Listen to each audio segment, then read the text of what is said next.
Oh my God. Okay, I think it worked. Yes, that's awesome to hear. I think it worked, but I need to do a check. Absolutely. Take a moment to make sure everything's running smoothly on your end. You can check your stream on another device or a different browser to confirm it's all good. If everything looks fine, you're set. Let me know if you need any more help. Okay, I think it's working, Kate. Oh my God.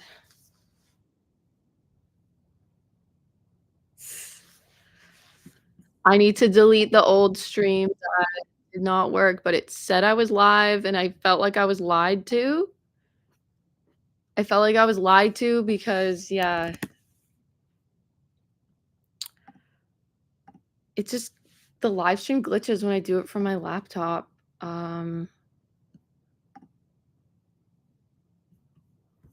It said I was live, and then when I went to do the test and check, it said waiting for me, and I was actually not live. So I'm just gonna go delete the old stream. That it says I went for 6 minutes. Haha, but I don't think it ever worked. Okay, I was always just loading, so I'm like, do I delete it? Because if it's actually somehow gets that footage, it might be funny to see me having my little panic about it.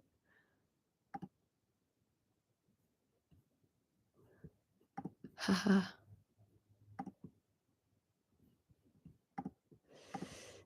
Just make that one go away.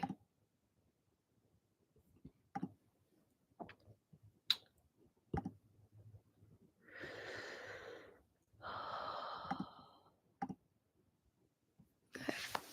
Oh my God, there's 3 people. Oh my God, oh my God, oh my God, oh my God. Okay.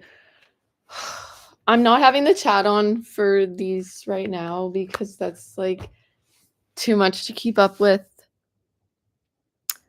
I'm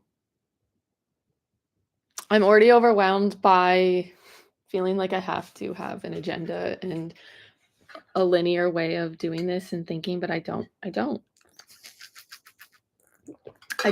And I'm just going, I don't know. Do I even need to announce what I'm going to do? I don't know. I don't know. But I know that I feel like an alien on Earth. That's what I know. I know that much. And I want to do our little inception, or I want to do, I don't know what to call this, just this when we're testing, and then it's I don't know what to call this. It's we try to like glitch the matrix of it. We try to like glitch the matrix of it, and then it keeps going forever. We try to like glitch the matrix of it, and then it keeps going forever. Why is it repeating? Ah! What happens if I don't stop it? No, what's gonna happen? What happens if? What's gonna happen? It won't go live. What happens if? It keeps going delayed version. It keeps going delayed version. It keeps going. Get me out of the simulation. Get me out of the simulation. Get me out of the simulation. Oh my God, it's happening. Okay, here we go. Fuck, still on Earth. We tried.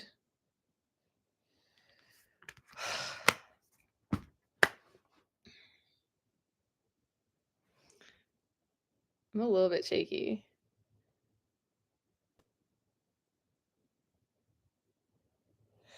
So I'm just doing the random stuff because I think if I do this, I will find the other fellow neurodivergent people, aka the other aliens. And then we will feel less alone. This is the space that I get to be me. I guess I could be me, not in this space and out with the people that annoy me. Like I'm just letting it out. I felt bad up until this point, complaining, going full in and leaning full into the complaining about the people. But I'm over them. And this is my space. Okay, so we're taking up space, just like Katy Perry on the spaceship that we can't call it a spaceship. Okay, it's not. It wasn't a real spaceship. We're taking up space here on the interwebs because no one's gonna get offended. Okay, yes, a lot of people are gonna get offended and they're gonna comment about it. If I say something controversial, whatever, or even if I don't, they're just gonna be like triggered that I'm being so myself, maybe, and they're gonna be like, "You're so immature. You can't do that. You can't do that." But no one's going to give me a weird look right now, except myself. I can't make full eye contact with myself. I have to look down the image. So, but no one's going to. I feel like I can fully unmask on here because, yeah, if I were to do that around a person that's, I guess, if I were to do it, especially around a person that's not neurodivergent, I might get some weird looks. And also, up until this point, I've been masking so hard. So I was more, I'm still feeling like an imposter about the autism stuff. But I gotta just go. I'm gonna say autistic-y. That makes it easier because I'm not like saying the actual full word. And the other day I came up with a way to do it, and this is it. It's kind of like hard to say. It's like I'm artistic. Artistic like that. So it's like autistic, but with the R, so it's like I'm artistic, creativity, artistic. It's like my own thing that because I don't have the official diagnosis, so I just am always going to feel. Maybe I'm not always gonna, but yeah, I'm gonna feel like I'm not part of the fucking club, and that I'm not allowed to. Yeah, the imposters. It's like I don't have the official diagnosis. I have the ADHD one, but it's like I just keep researching autism stuff, like just every day. I'm doing the research, and so yeah, it's a special interest of mine, and I just want to keep learning because it helps me. It helps me when I see the people on the YouTube talk, like, 20 traits of autistic people, or the struggles, or just how you feel, and it's like that's me, that's fucking me. And but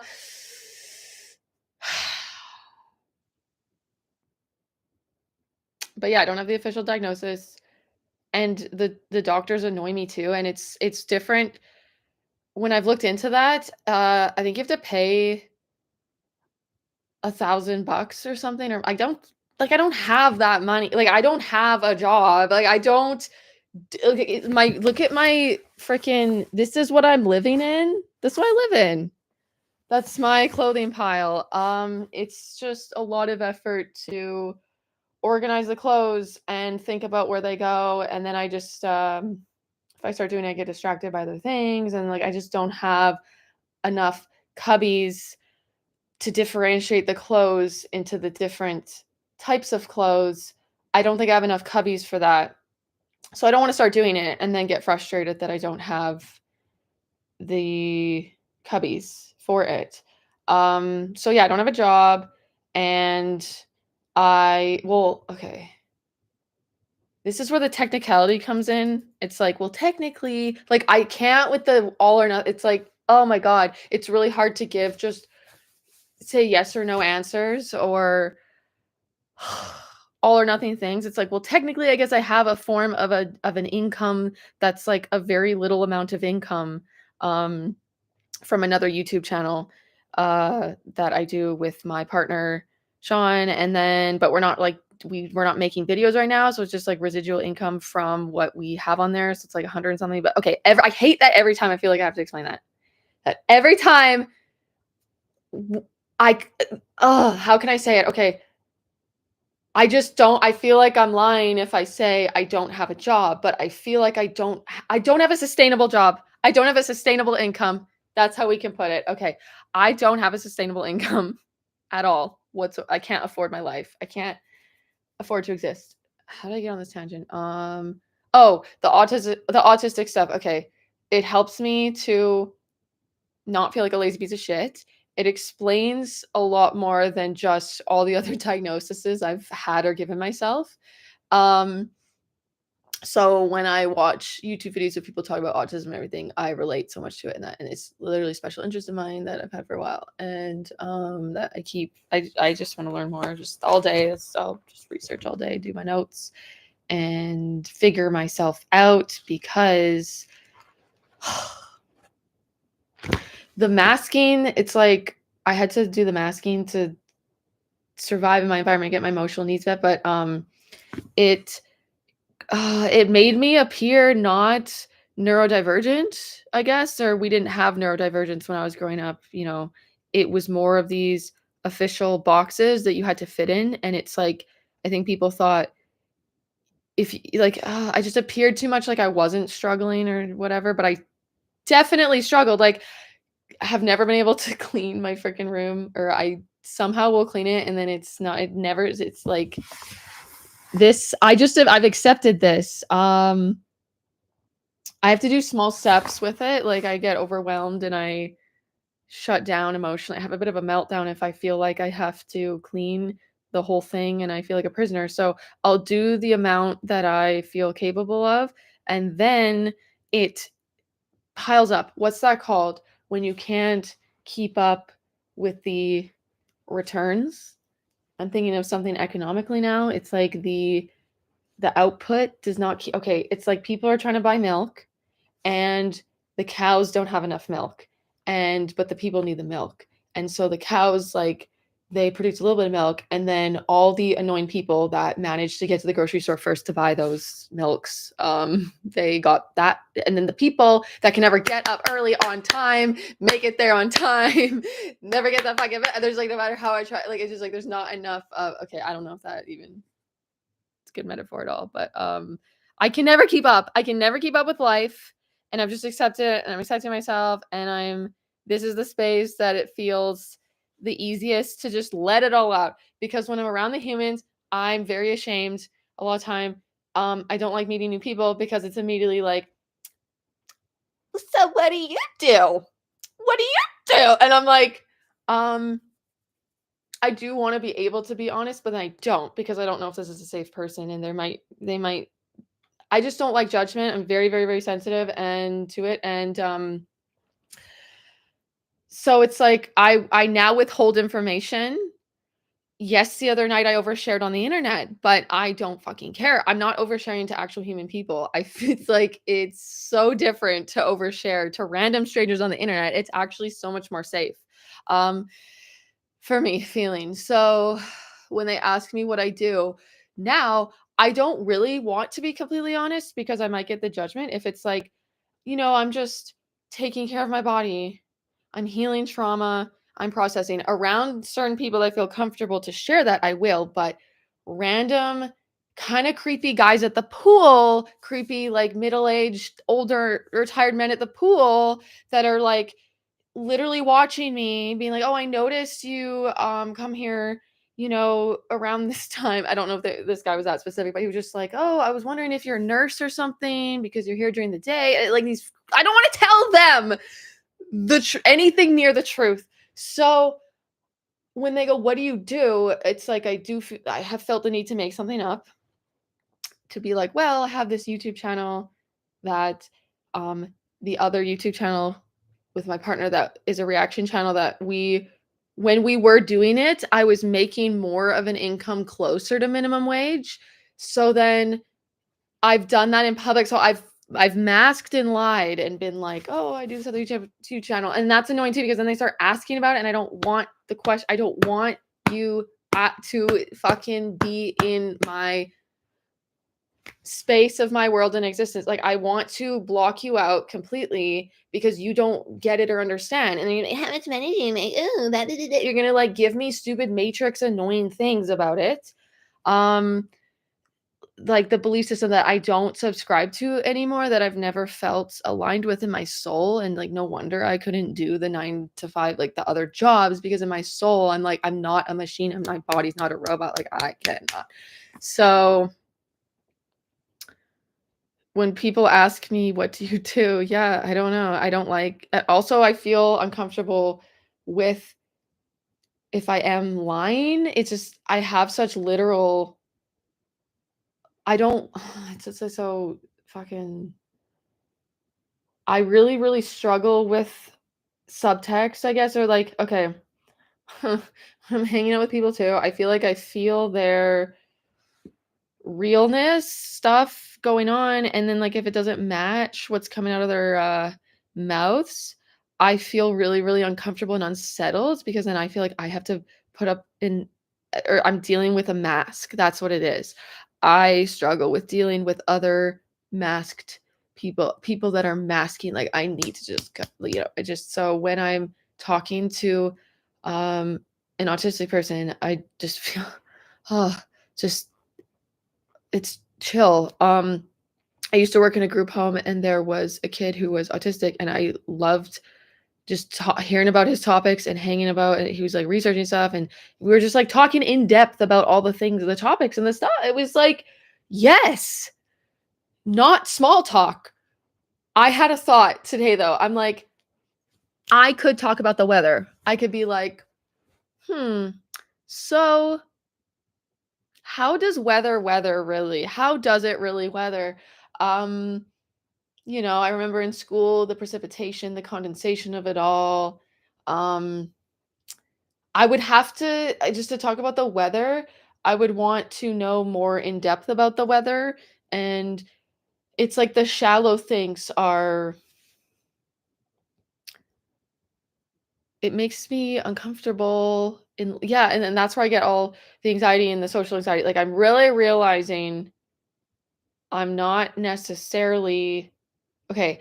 I'm really, really, it's coming full circle recent, especially lately, about the social anxiety that I get is this, it seems like it's totally different from like it's like an autistic, it's like a neurodivergent type of anxiety socially.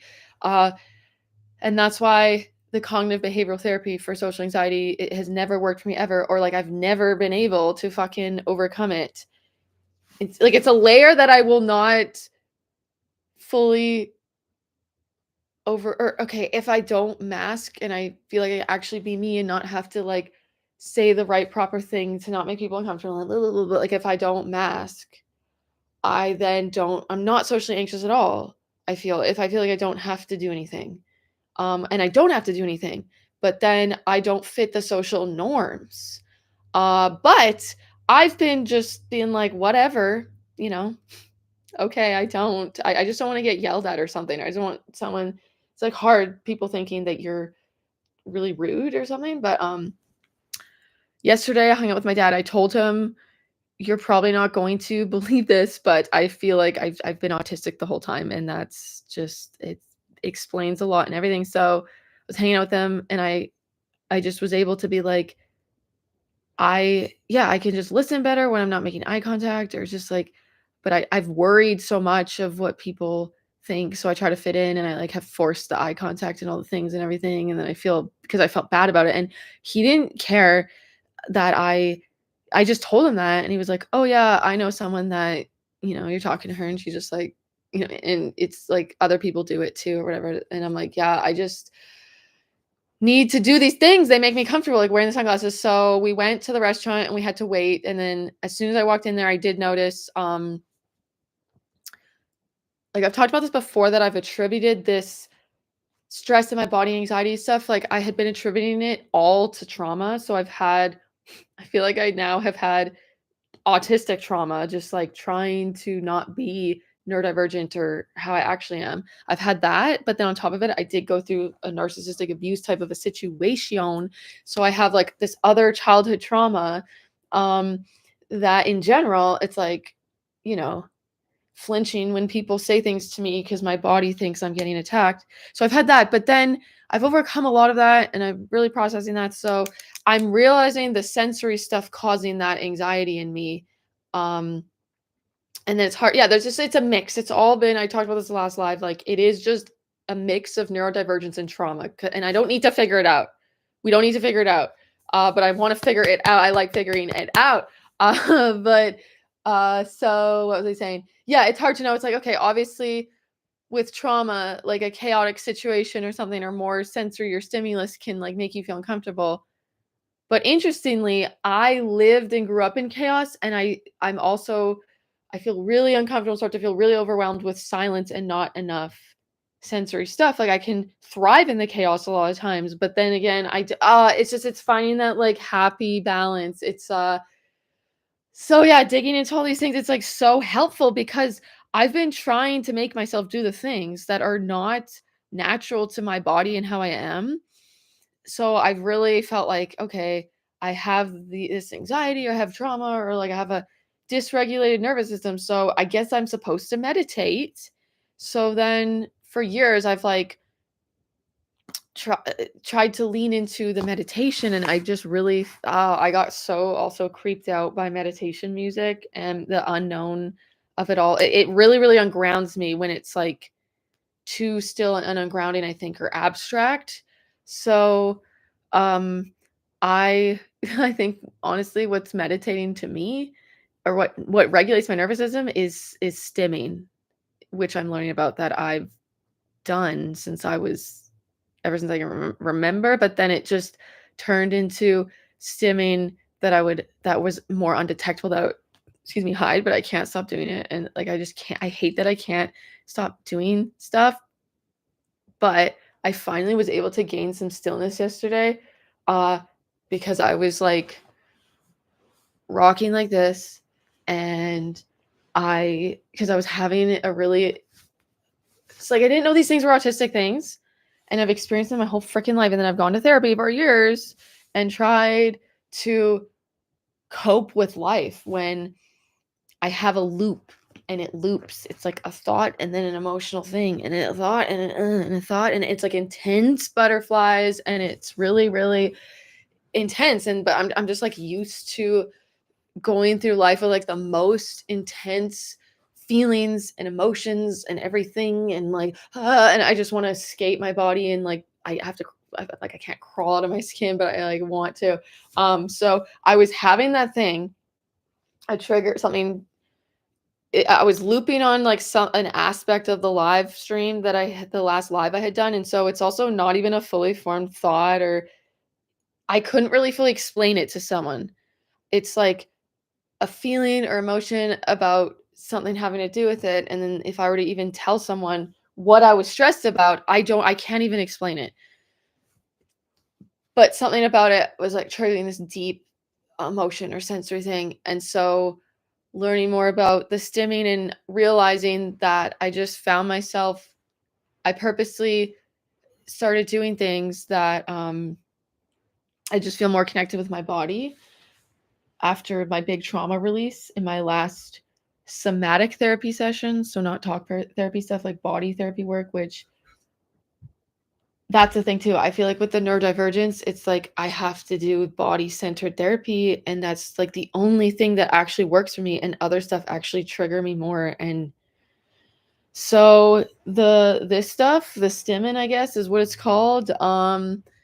I purposely was like rocking back and forth when I was having this emotional thought loop thing the other fucking morning, and normally my whole day is like stuck on that thought, or a week or longer when I usually always exist in life. I'm usually always existing with a fragment of a song in my head, or I do a project, like I post a song, and then even when it's done, I still have this loop about it. Before it's done, I really can't, have a really hard time detaching when I'm not working on it. So I'm just like, oh, I can't like emotionally detach and stuff. But I can. I realized, oh my God, guys, it actually changes my whole fucking life. Okay, I was doing the rock thing. I was stuck on the thing, and then I did it the other day too. And then all of a sudden I just like stopped. I wasn't trying to stop, like I just like stopped all of a sudden. the first time I kind of did the raw, I was naturally like, I was just pacing and I was just doing this already, working through this emotional trigger the one day. And I thought I was able to process it because I had like properly validated myself in the right way, or it was more, I was like actually started tapping into my own feelings. But I think the movement helps me to do that. And the last trigger of that just thought loopy thing, I didn't need to have any true feelings about it or anything. It was just like a stuck thing for kind of not a reason of, suppressing my own feelings about it. It just was like stuck in me. So I was doing this in the bed. I was like doing the fetal and I was doing the fetal. I'll show you. I have to pee, but I'm holding it. As per usual. So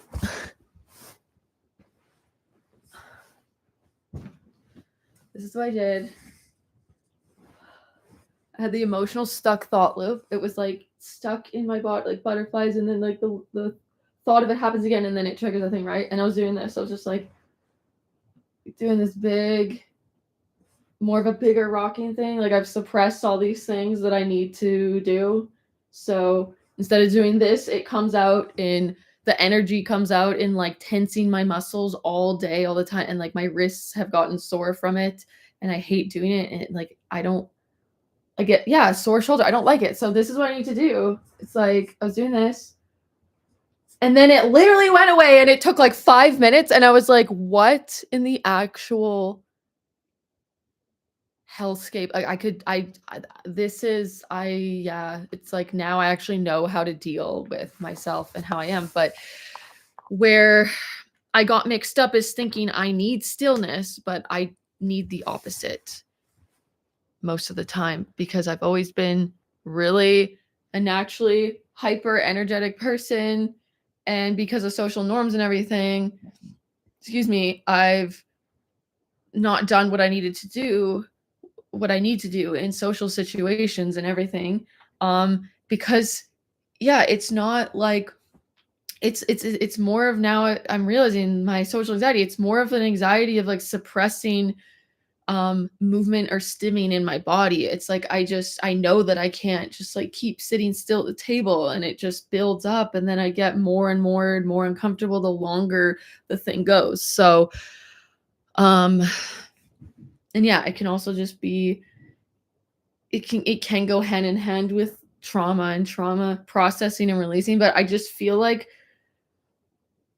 this is how I regulate, like for the rest of my life. I feel like I will be like regularly doing this. And also, I didn't finish my restaurant story. I went to the restaurant with my dad the other day, went to Earl's. And so I made accommodations for myself, which I don't normally ever do because I didn't even realize, right? So, and I didn't feel comfortable enough. So the trauma is more so, I'll finish the restaurant story, but I want to say this. The trauma is more so around, oh my God, Fifi, no! He's chewing the extension cord. Please. Oh my God, he got electrocuted. Shit. Oh my God, he actually put bite marks in it. Buddy, he does this, I feel, when he wants attention. I'm sorry, Mommy's not giving you attention. Mommy's doing a live stream. I'm sorry. But you can't chew electrical things. Oh my God. Guys, my cat, it could have fucking died.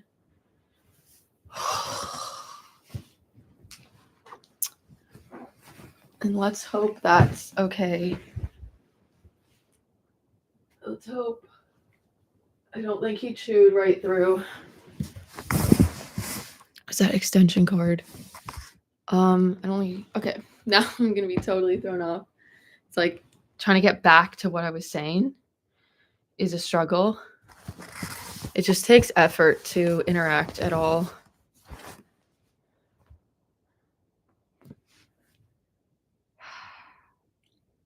Okay, the restaurant. But then there was like another divergence that I wanted to talk about. Oh, okay. So the trauma, really realizing that the trauma is just about feeling like I can't be my natural self, right? And then healing all the trauma, I'm realizing like, oh, this is my natural self in a way. Like, this feels very soothing to me. It's so it unlocked like what I couldn't before the last therapy session trauma release. Like, I wouldn't have known I needed this. Like, it's just like the conditioning and the masking and the contorting and conforming, like from the narcissistic abuse, or just like also being hurt maybe societally also by like being myself, and then be like, why are you so this, or you're so,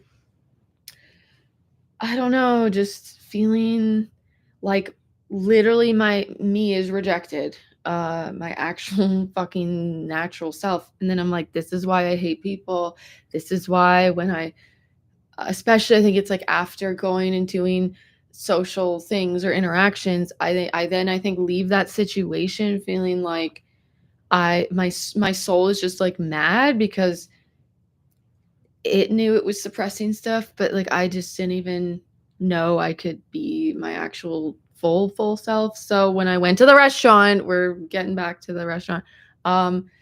We were waiting to get seated, and I noticed I'm just more in tune with how I'm feeling and how it's affecting me. So I noticed when we walked in the commotion going on, like the people and the lights and whatever, like I got a little bit, I guess, dysregular. I just like got a little bit like heightened, you know, my nervous system just because of that. And yeah, what I'm thinking of. Like this is just calming me down right now doing this. So I picked up on these things. So what kept me trapped and locked up too was all the judgments of how I felt. I felt, so say I had a bit of a feeling about being affected by the lights, that they were bright. I didn't even, it had gone to the point that I didn't even know I was affected by things because I was told so many times that I was just too sensitive or being dramatic, or like I talked about this in the last live, feeling like I'm making it up. So I'm actually able to be like, oh no, I do feel this way, and then not have judgments like, well, you shouldn't be affected by the lights. Like that's just you, or that's just the trauma, or just being sensitive, that you need to overcome that. But it's like, no, my body is naturally affected. And so I noticed that, and then we sat down, and I just was like, I'm not going to worry about managing all these other people. I deserve to feel more comfortable. And yeah, if they're going to think I'm whatever, um, I actually thought about, okay, well, if I'm swaying and I have my sunglasses on and I'm like doing this, I don't know, maybe they might just think I'm autistic or something. And I just like, it just made me feel like, it's like, okay, I guess people know now, there's more awareness about that. And so, but even if they didn't think that and they thought I was on drugs or whatever the fuck they might have thought, I just was like, I have to, like, I deserve to feel more comfortable. So I was doing that. And then my dad and I were sitting there on the bench, and then someone he knew came in, and normally I'd be like so anxious, or and I would feel like I have to involve myself in that interaction or follow the social norms and like not be antisocial in the moment.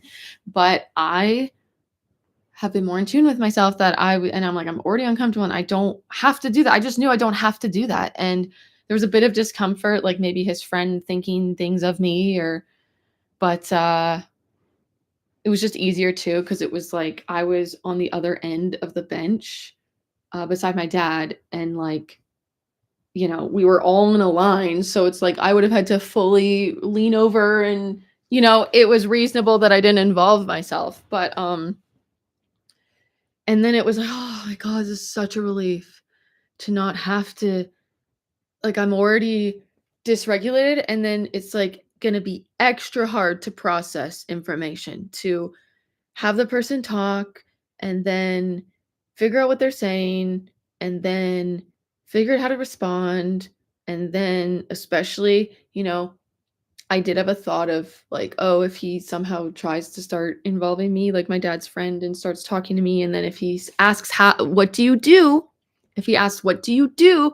I was planning in my head like how I would answer that, and worried about the judgment that I don't have an actual real job, and like, but I just let it go. I was like, it's chill. They weren't even like actually really chit chatting. They just sort of talked a bit and then just kind of chilled. Like it wasn't whatever. But I was just like, okay. I was just way more comfortable than I would have been because I have my sunglasses on. I was like, I was stimming in public and was like, fuck these people. I'm doing what the fuck I want. And then I was though, I just did get to a point where I was like, okay, I just want to get to the table. I do just want to get to the table now. Like, ready. And then I was wondering, I was still worried a bit about judgment of like if I kept my sunglasses on completely fully in the restaurant, like what the waitress would think of me. But I also just felt it was dark in there anyways. The lighting was like fine. And then I was feeling more comfortable just being myself. With my dad, like the sunglasses will be so that people don't see my eye contact a lot of times. But if I feel safe and know like the person, like my dad's not gonna get offended or care if I don't look at him while he's talking or something the whole time. Like the sunglasses, they'll help me with light sensitivity if I'm feeling that. And then they'll just help me to feel like they don't even know where my eyes are. So I don't have to be like, okay, look at them a bit and then look here and then whatever. But also I think if I'm feeling safe and comfortable around someone and like I can be my real self and like say I feel like I'm allowed to just not look at them for an extended period of time if that were to happen, I'm more natural. It's more likely that I feel comfortable making the eye contact and I can a lot more and it's, whatever. But then depends on what's happening. If we're talking about a topic really in depth, like there, I'm having to do active listening. It's like extra stuff to process to look at their face at the same time that they're talking about a thing. It's like it's just more information getting input in my brain, and that's what it is for the neurodivergent stuff. And so this is why driving is so exhausting because it's just a lot going on. And I'm proud of myself the other day that my friend was visiting for out of town and she's actually looking for houses around here potentially. And so she asked if I wanted to drive to because I know where to go, which I don't. I still use Google Maps. Like I can't, like the decision fatigue, like figuring out what way to go and all that. It's a lot. And so and then it's already driving by myself can already be a lot. And then like I get the most kind of stressed and overwhelmed when I'm having to drive other people around because then I'm like, okay, I don't know what way to go. And then I don't want to go the long way. And then annoy people. Like I get embarrassed about how I don't know where to go maybe in my own city, or I get embarrassed of and I can't multitask. Yeah, I just like I'd have to try to just focus on the driving and it's like trying to do two things at once. So maybe also talk of it or not, or like I don't know. There's already just too many things going on. Just even if I were to just fully focus on the driving itself, it's like, oh, that person's crossing the street and oh this and then oh that. And then okay, I guess I'm supposed to just go straight. Like I have to avoid the traffic, even though I don't even live in like a big city. We get rush hour, but it's not like actual big cities. So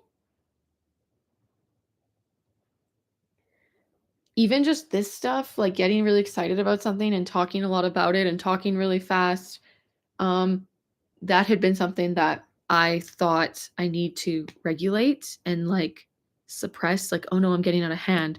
But I naturally just get really excited and excitable about things. Like I have felt like I'm doing something wrong or I haven't healed the trauma enough for the nervous system. Like that's not healthy to get so like, you know, um, revved up about a topic and I felt like, yeah, I don't know. Yeah. So I felt a bit awkward on my channel because I would kind of do that and then leave the live stream thinking I didn't regulate enough. Like I really need to notice when I'm over explaining and doing this or that. And there's lots of levels of over explaining that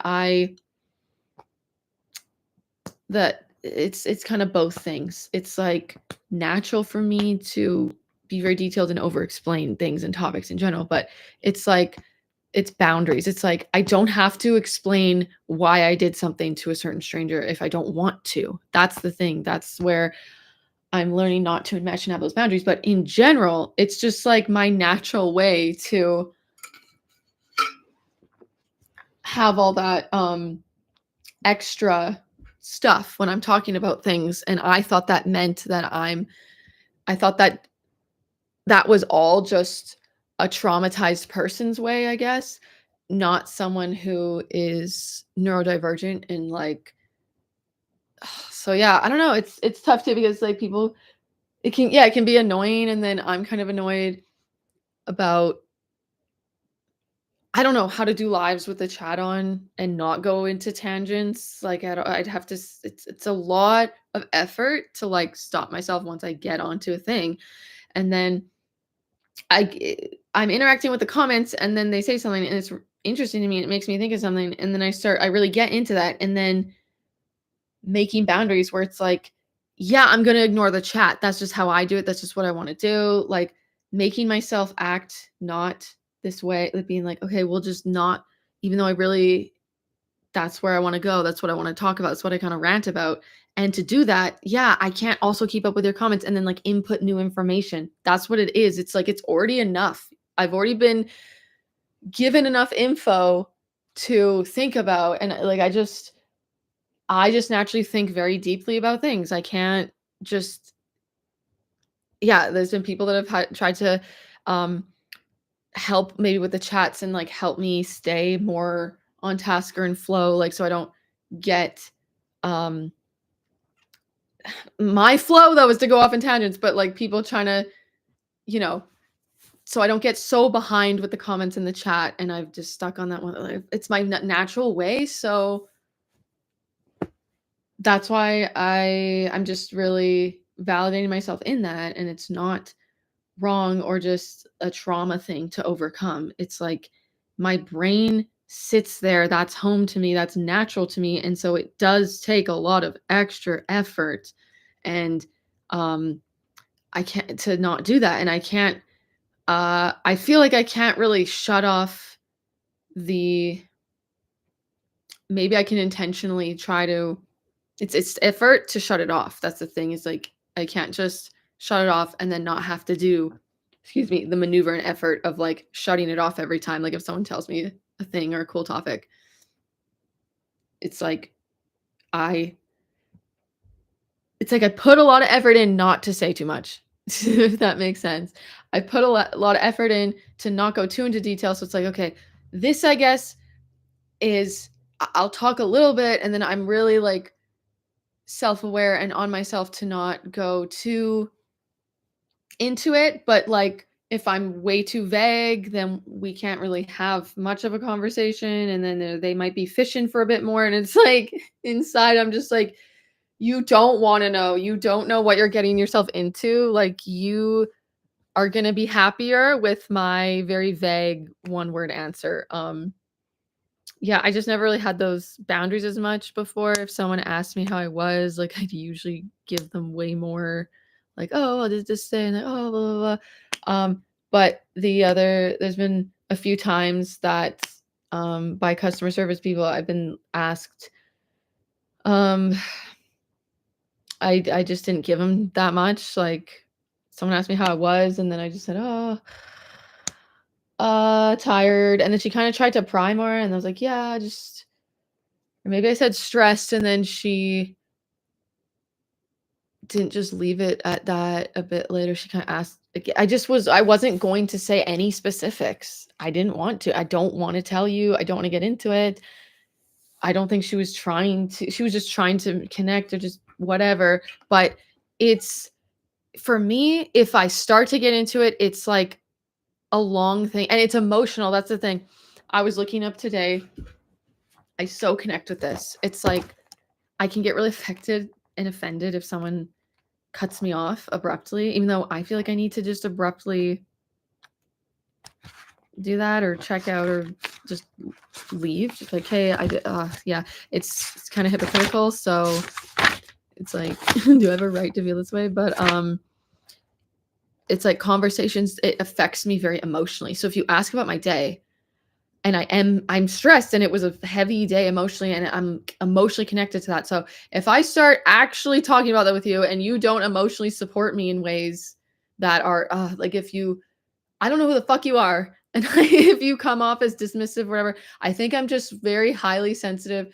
It like deeply affects me. It's like more intense maybe than someone, if someone else gets like cut off from opening their heart up or something, or like having a deep something that's very emotional to them and deep, and then they kind of start talking about it, but it's like in a shallow way.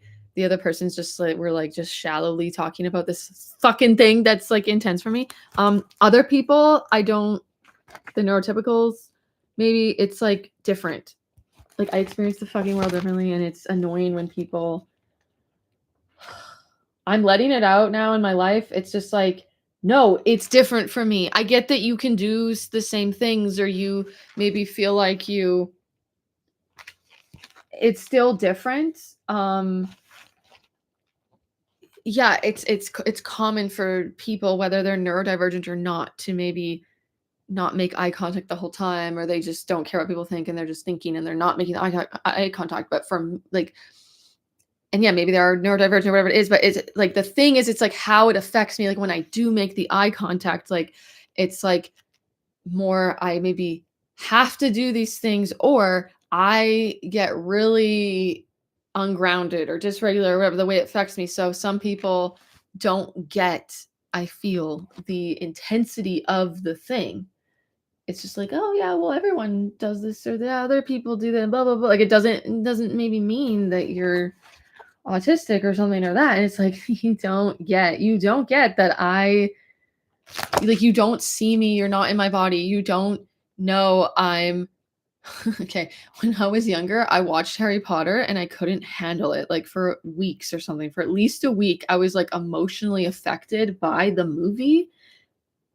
And as I'm saying this now, I'm like, oh, well, I guess maybe other people are. Like, I just have to validate myself. Like, it's not the same experience as maybe everyone else. It's when I don't like when someone else maybe talks to me about, I just know if it's like another person who actually gets it and they're actually like affected by it, it's just, I can't do a job because of how fucking like I shut down from all the things and the emotion. It's just, I think it's like the surface level of it, and that job, it's like too much in general, that one thing.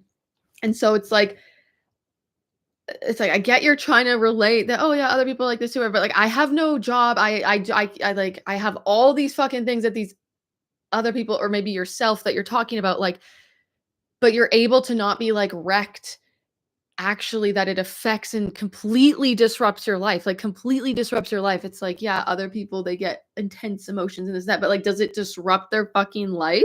Can they sleep? Properly after like seeing Harry Potter? Can they not just like feel out of breath and like they have to crawl out of their skin and just like, how do I escape this feeling? From just watching a movie, that like, what even about Harry Potter? It's not like it's like so different too from a it's like, okay, I haven't seen Schindler's List, but that's really tragic about the Holocaust, right? It's like Harry Potter's not that level. Like I can get just so intensely emotionally affected and connected to like things that aren't really necessarily that deep or emotional or something. But I just felt like Harry Potter went through so much. I don't know. I couldn't even like explain my emotion. Would not have been able to explain what I was feeling. So I've had this my whole life. I remember when I was a little kid looking out my window and just staring out and just feeling the most intense emotion that I could. The closest way I could explain it is like a homesickness. Is like it was like a mix of, it's like I could not put it into um a side of whether it was positive or negative. It was like so many things at once. It was like this longing feeling, but there was also this like almost surreal, like bittersweet. It was like, oh, it's weird. I can feel things like I can be so excited that it hurts. I can be so happy that it hurts. But this helps. This helps, guys. Literally, this helps. Move that energy. It's just trapped energy in my body. I get stuck on this emotion, and like my human body has a hard time existing in the modern world, and then it like has a really hard time containing this intense feelings and energy that I guess I'm just more connected to. So this, it makes so much sense why this helps, because it my body cannot contain the energy, and this moves the energy. And it's such a relief. It's actually such a relief. So I'm gonna abruptly end it. I'm abruptly ending. Okay, bye.